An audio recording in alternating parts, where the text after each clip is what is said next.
দেখিছে না কব কি কামখন কৰিব ধৰিছে গ'ল গ'ল গ'ল গ'ল গ'ল গ'ল এই হালকুৱা বালি একেবাৰে তললে গ'ল এই অলপতে সন্তুষ্ট হোৱা তই দেৱতা বুলি এই চন্দ্ৰবেদ ব্ৰাহ্মণে তই যেনে তেনে পেটৰ ভাত মুঠি মোকলাই আছিলো তই এতিয়া জানেনে তই তাৰ বিকাশন ভাগিল তই এতিয়ালৈ মই কওঁৱে তই ৰাজমান সকলোবোৰ বাদ দি তই সেই সুন্দৰী পাছে পাছে ঘূৰি ফুৰিব লাগেনে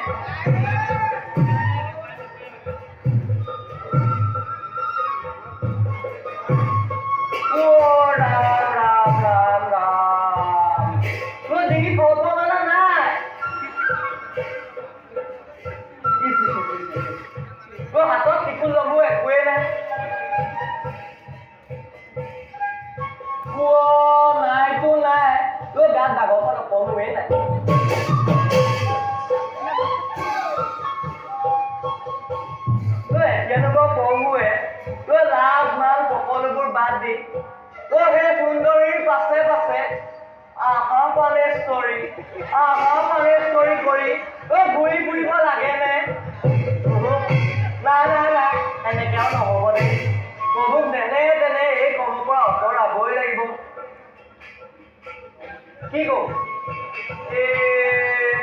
পূজা এভাগ কৰিয়ে প্ৰভুকে কৰ্মৰ পৰা আঁতৰাবই লাগিব নাই নাই পূজা এভাগ কৰি লওঁ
Jadi kau hosting ni pasal-pasal korek-korek. Jadi tu